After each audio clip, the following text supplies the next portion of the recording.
Good morning. I want you to know Robin and Shirley would love to do spiritual mind treatment, our form of affirmative prayer for you after service. They're fairly new practitioners and they are anxious for more practice. So they'll be up here by the bell. So please take advantage of that. It's a wonderful gift to give. And the reading that Damien did was from the Science of Mind magazine. These are in the bookstore every month.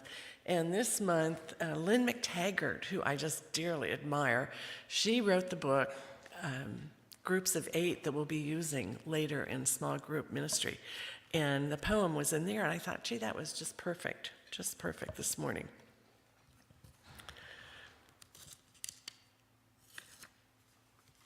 The talks this year are created by various ministers around the country, and they put them all together at home office and send it out to us.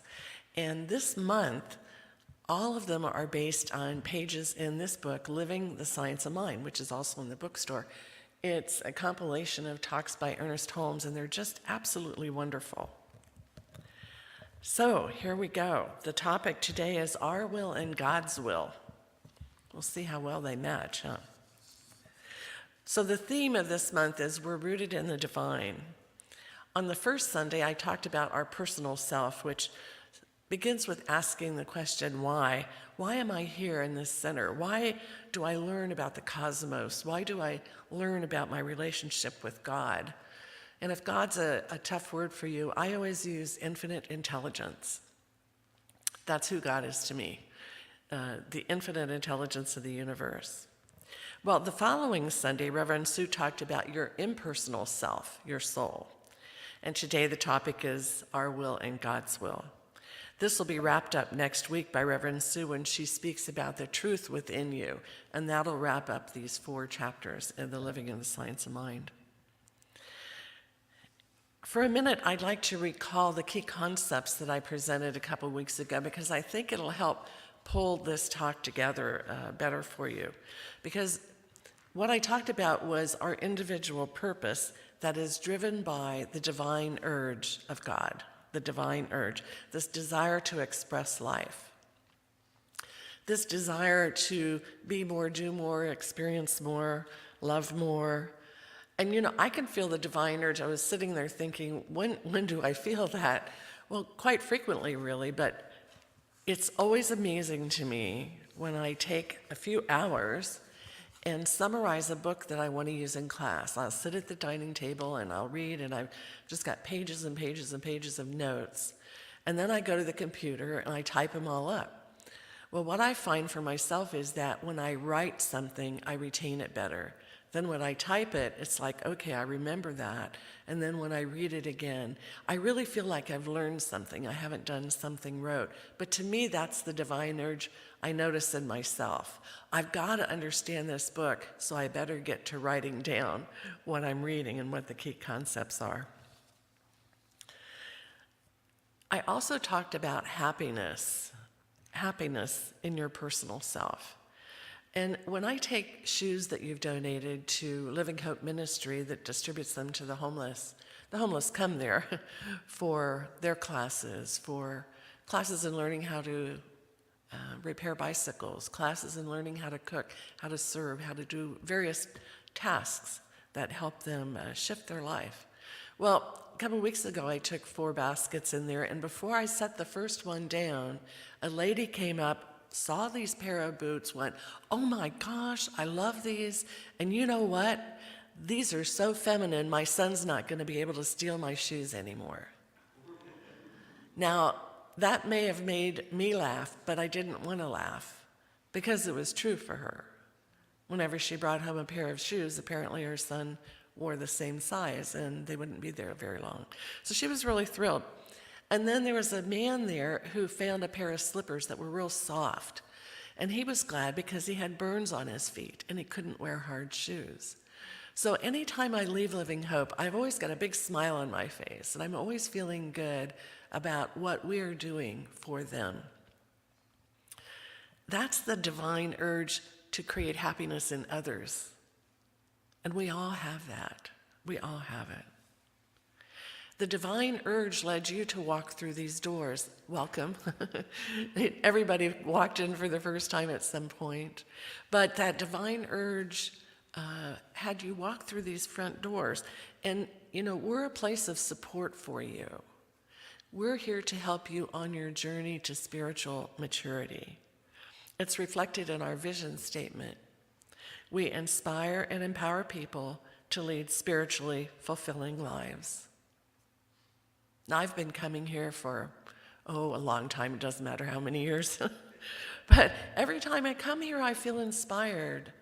I feel inspired all week trying to prepare a talk that will help you. I feel inspired when I can come and sit in the audience and listen to Reverend Sue. It's a real treat not to have to work on Sunday every Sunday. And I feel that sharing this philosophy is the greatest gift of the divine urge in me. And that's why I love to teach classes. So many of us do.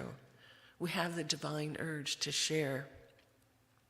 We have the divine urge to pray with people, to help them see the will of God and also our own will. So in my talk, I invited you to think about how you can choose to live life in a bigger way, because you are a co-creator with God. You are a co-creator with God. Maybe you took my suggestion and spent time this week thinking about, well, where do I spend my time? Do I spend my time more on things that lift me up or depress me? It's always something to think about. And you might have taken my suggestion to think about, where are you committed to growing? Because we're always growing. So I would like to know how I can help you, how our practitioners can help you, how Sue can help you. Gosh, we just get so energized. Give us a treat, That's about how I feel. Give us the opportunity to be of service. I also talked about what it means to live a spiritually fulfilling life, because we hear those words and it's like, well, what is that? So I gave you 3 things, and one was learning how to embody the characteristics of God. If you haven't thought about God's characteristics, it includes peace, power, beauty, joy, love, all those things. We can be more focused on God's characteristics and how we can bring those forth in our life, and that's spiritually fulfilling us. To lead a spiritually fulfilling life, it's important to be around a group of people, a community like this, a spiritual community. Many surveys say as you get older, you live longer if you're around a group of people. But I think you live probably a lot longer if you're around a like-minded, spiritually evolving group of people. It's so easy to go to a restaurant and hear people at the table next to you whining about physical illnesses, the government, everything. But here we want to spiritually uplift you and make you feel fulfilled. To live a spiritually fulfilling life, it's good to have practices and principles that you live by. And that's why that green sheet was in your handout today. It was in your program today. On one side, it has the spiritual practices we encourage, like prayer, meditation, affirmations, giving and receiving, gratitude. And on the other side, it has the principles of science of mind. Number 5 on that handout is spiritual laws on the principle side of the handout. And it reads, universal spirit maintains harmony, equilibrium, and balance through spiritual laws. These laws, an expression of universal law, are impersonal, consistent, and absolute. That's really important because we believe that infinite intelligence, God, maintains that harmony. And there are other principles there, such as love, freedom, and other spiritual practices, forgiveness and gratitude. Those are great spiritual practices. So today is about our will and God's will. We have a conditioned will, and that has been conditioned by past events in your life. events that maybe not healed. Maybe there's some resentments about relationships in the past or something that has not been healed. That is a condition that affects your will on how you decide to do things. Sometimes we're stuck in old patterns. Sometimes we hear someone say something and we instantly respond, and then a minute later go, did I say that? Do I really believe that? It's an old pattern, an old habit. It just seems to pop out of nowhere. I'm always alert to words that people use, like the word never or always. Those to me are never true, and always are not true. So never and always, it creates a hard place in our consciousness.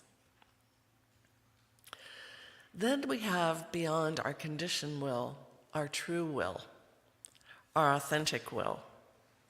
And where you find that is in between the gaps of the conditions that you hold about life, in the gaps. It's the place where we're really aligned with God's will.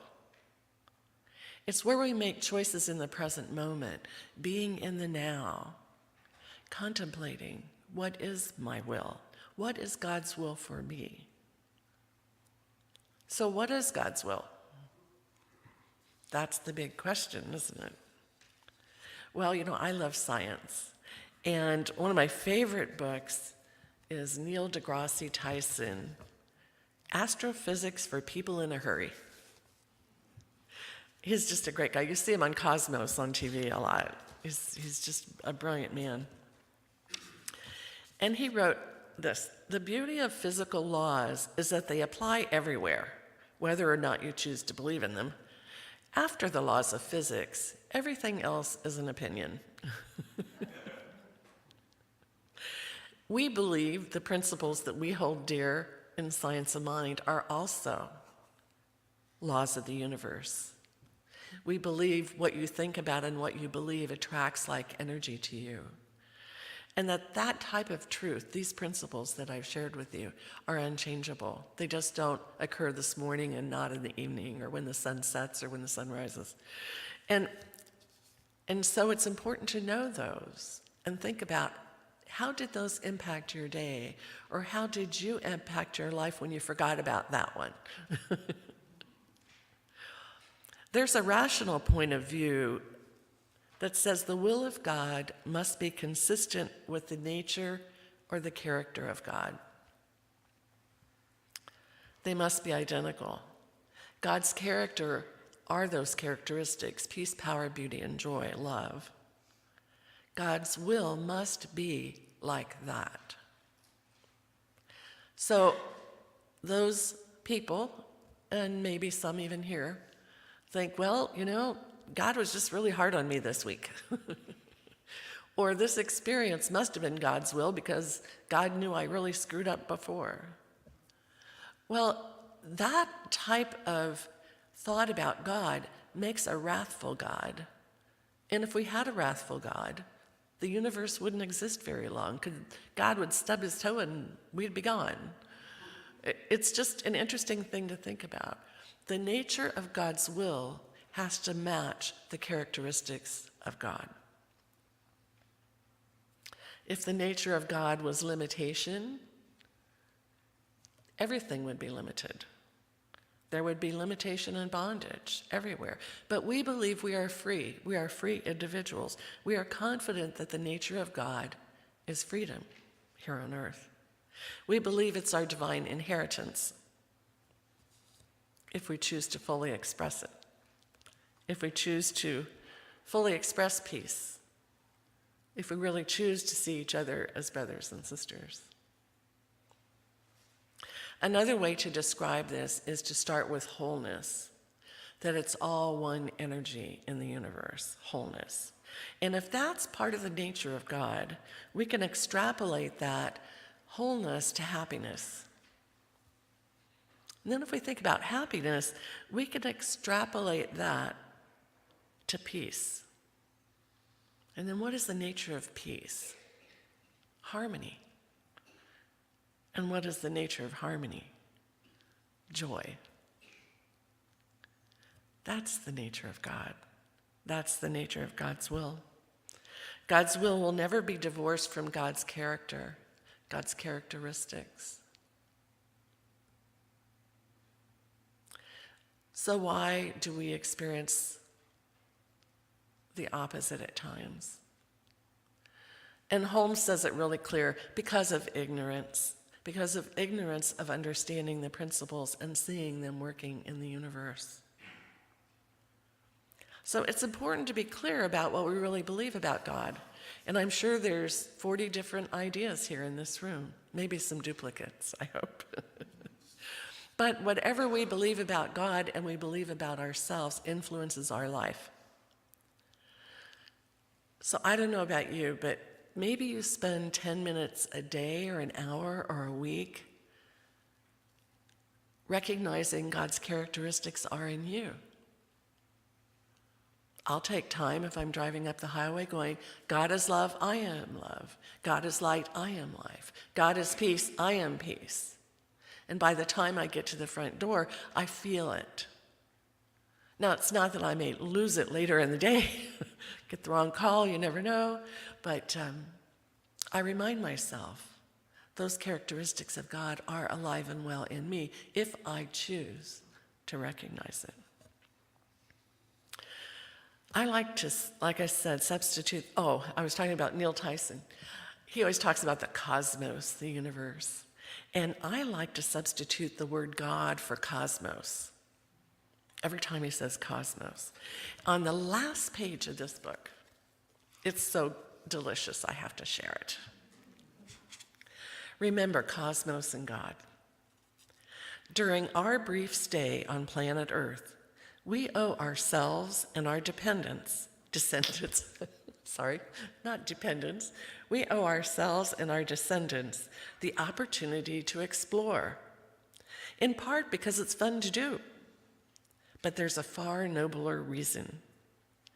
The day our knowledge of the cosmos ceases to expand, we risk regressing to the child view that the universe figuratively and literally revolves around us. In that bleak world, arms-bearing, resource-hungry people and nations would be prone to act on their low prejudices, and that would be the last gasp of human enlightenment, until the rise of a visionary new culture that could once again embrace, rather than fear, the cosmic perspective, God's perspective. Oh, it gives me chills. All right, so God's will is for us, not against us. If we suffer unhappiness, it's important to think about what the cause was, because it's not God's will for that. By shifting our focus, our energy changes, and like energy is just pulled directly to us. God's will. In my last class, and I see a couple people here from class, I cut out articles from The Week magazine. If you've ever seen The Week magazine, it's fantastic. It's got different opinions about everything that's going on in the world.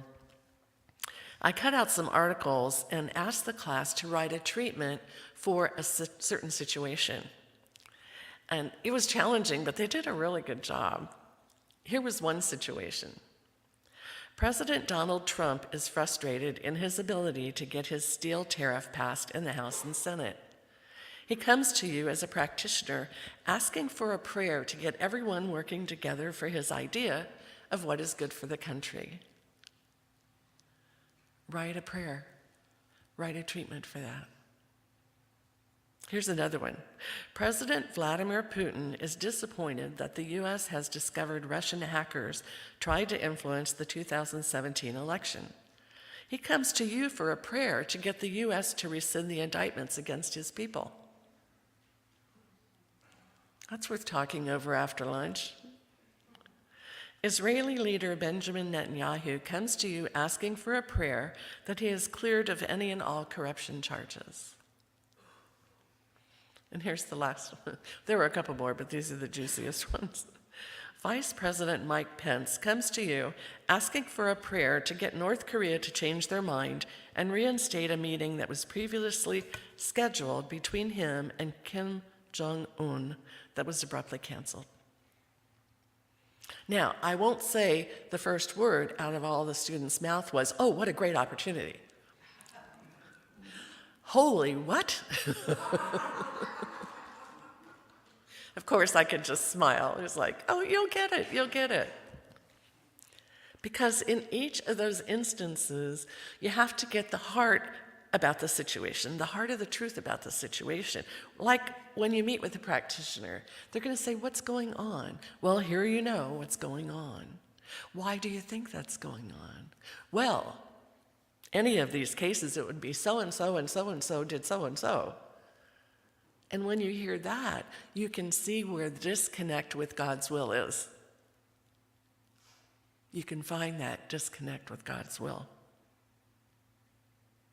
Why would President Trump be frustrated or President Putin disappointed? You can't really talk to them. I said, "I know, so make it up. Make up the answer." It meant looking at frustration and disappointment, which are effects, and we know every effect has a cause, and imagine the why. And that takes you back to the truth, which is where they were off track with the will of God. Now, Shirley McQuiston, I love Shirley. She did a fantastic job. I had to applaud her. She had the Trump situation. And she found where President Trump was off track was assuming that there was a limited supply of steel. And he'd have to take a hard stance to get everybody lined up with his request for this tariff. So her treatment focus was, there's no limit. There's plenty of steel. There's plenty to share. And if we approach it with the power of love and the willingness to see each person in the House and Senate as your brothers and sisters and children of God, working together for the greatest good, the situation will get resolved. Oh, I love that treatment. I said, "Shirley, type it up and send it to him." I said that to every person because they were all right on. They got it. How our world leaders need that clarity. It was just a wonderful experience. So I'm giving you homework. Take a hot button issue that you just maybe go, "Oh, crap, that's happening again," or "It's not happening," or whatever it is. Explore what you think is the truth behind that. What words would you have used in the treatment for President Trump or for President Putin? What wisdom could you share with these leaders? And if you have the courage, and if you need help with that, call me. Write it out and send it to them. They need this. You know, their divine urge is calling this, but in a world where people are afraid to say the truth, where they're afraid to accept everybody as brothers and sisters, it's really hard. We see it all the time. But we can encourage it. We can, no matter what's happening, support God's divine will for everyone, even politicians. It's letting go of resistance to the moment. Resistance that's based on fear of all the vulgar things people say about each other these days. But if we let go of the resistance, somehow we will find our way to the heart of the issue, to the truth of what God wills for us, and realize our true will between the conditions and God's will are the same. They're not separate. So Paul was saying, well, what happens when you say, "Okay, God, thy will be done"? It doesn't mean, "Hey, God, whatever you think, make it happen," which sometimes I think people say it for that reason. I have no control, so God, take over. Thy will be done. Well, here's what thy will be done really means. May the deepest, most authentic will, which rests in the heart of me and is the very nature of God, be done.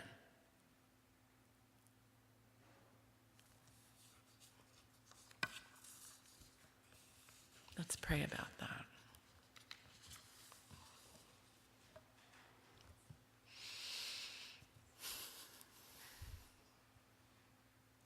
We truly believe that there is only one thing going on here in this universe, and that is God, infinite intelligence, created all things, all people to be free, to be loved, to be at peace.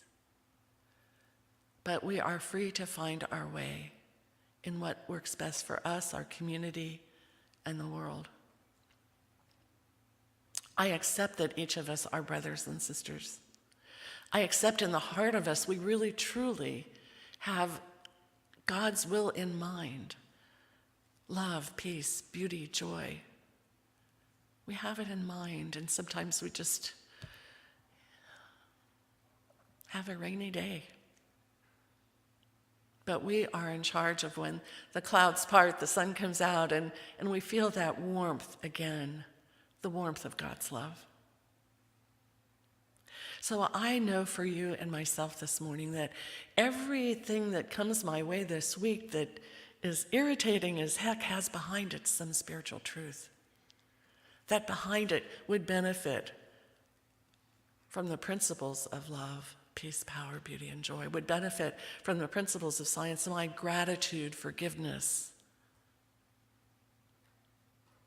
And I invite each one to share that with the world. I give great thanks for this opportunity to share this morning because it's so powerful in my heart, in my spiritual journey, in my spiritual maturity to bring through me more of the will of God. And I accept the journey, I accept the challenge for myself and for you. And for this, I give great thanks. Knowing it's the truth at the heart of each one of us, as we strive to live the characteristics of the one. And so it is. Thank you.